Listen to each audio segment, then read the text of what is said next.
মাননীয় প্রধানমন্ত্রীর সাথে বৈঠক করার পরে ওনার সরাসরি নির্দেশনা পেয়ে আমি আজকে এখানে এসেছি। টানা কয়েকদিনের ভারী বর্ষণ ও পাহাড়ি ঢলে রাঙ্গামাটি জেলাত ভয়াবহ দুর্যোগ পরিস্থিতির সৃষ্টি হয়ে জেলার বিভিন্ন উপজেলাতে এ পর্যন্ত 97 স্থানে পাহাড় ধসের ঘটনা ঘটে, যেটা অভ্যন্তরীণ সড়ক যোগাযোগ ব্যাহত এবং নতুন করে পাহাড় ধসের আশঙ্কায় ঝুঁকিপূর্ণ এলাকার মানুষের নিরাপদ আশ্রয়ে সরাই লওয়া। জেলা প্রশাসকের তথ্য অনুযায়ী দুর্যোগ মোকাবেলার লাই 200টিরও বেশি আশ্রয় কেন্দ্র প্রস্তুত রাখা হই। বর্তমানে 34 আশ্রয় কেন্দ্রে 4166 জন মানুষ অবস্থান করেন। আশ্রিত অলল্লাই 3 বেলা হানা সহ প্রয়োজনীয় সহায়তা দেয় প্রশাসন। ইন্দি পরিস্থিতি পরিদর্শনে বুধবার রাত 9:30টার মিকে রাঙ্গামাটি পৌঁছান পার্বত্য চট্টগ্রাম বিষয়ক প্রতিমন্ত্রী মীর হেলাল। তিনি শহরের বিভিন্ন আশ্রয় কেন্দ্র ঘুরি ঘুরি চায় এবং আশ্রিত দলের লগে হতা হয় খাদ্য সামগ্রী বিতরণ করে।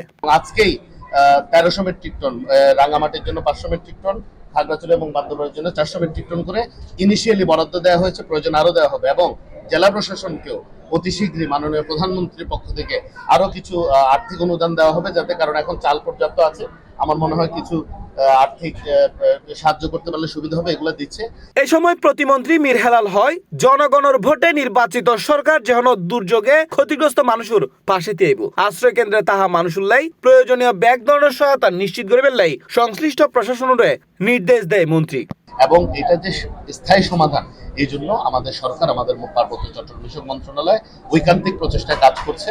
ইনশাল্লাহ আমরা এই অঞ্চলের সকল সমস্যা দূর করে এই অঞ্চলের মানুষের জীবনমান উন্নয়নে আমরা সচেষ্ট থাকব এবং এই অঞ্চলটাতে 12টি জাতিগোষ্ঠী বাঙালি সহ সবাই যেন সম উন্নয়নের অধিকারী হয়, সবার জীবনমানের জন্য সম উন্নয়ন হয়।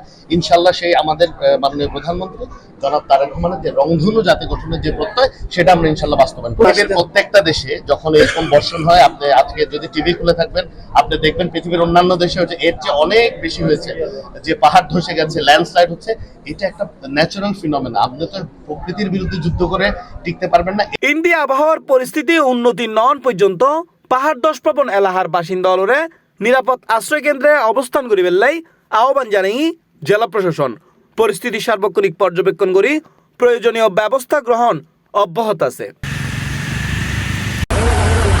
C plus TV, Chittagong.